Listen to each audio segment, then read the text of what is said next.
How do you pursue your creative career when you have bills to pay and a 9-to-5 job?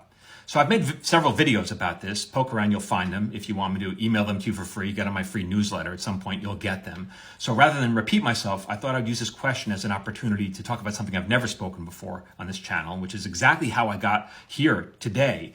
And I think people would agree I'm a pretty good writer. I've made my living at it. I'm certainly not the best writer in Hollywood by any stretch of the imagination, but I'm good enough to make a living at it, right? Now, my goal from the start was always to be a writer, a really good writer. And sitcom writing is what I fell into because I figured that would be the best way to make a living at it, given my skill set. All right. But I've always been very hyper-focused and self-motivated and driven. I'm not a well-rounded person. People often ask me, what are your hobbies? What else do you do? To be honest, my profession is writing and my pastime is also writing. That's what this is. It's my passion project, the Paper Orchestra. It's what I'm touring with. And so I think when you look at people who are really good at something, they tend not to be, I'm talking about the best and like operating at a really high level. They tend not to be very well-rounded people. Look at the players in the NFL. They're not well-rounded. They spend far too much time on the field learning how to catch a ball and run a route. These are skills that you can't even apply to the real world. Not well-rounded, but they're at such a high level. Same thing as women's gymnastics.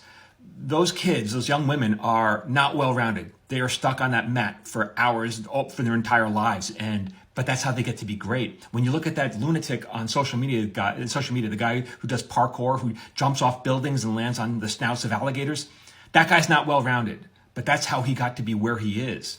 And so I know it's important for writers to have a life, but I won't go to a barbecue. I won't watch Monday Night Football. I do things that I really are focused on helping me become a better writer. And when I do leave my house to experience the world, I'm often thinking about, well, how can I use this in my writing? How can I write about this?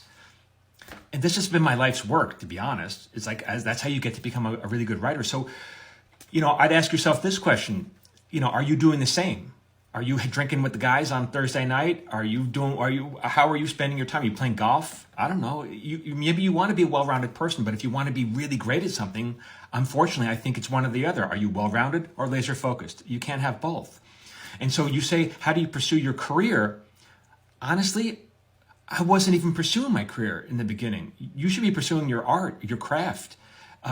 If you're spending all this time networking, then and pursuing your career, then you're not doing what you should be doing, which is working on your craft, becoming a better writer. That's what I would focus on, and then ironically, great things come from that because you're so damn good at what you're doing.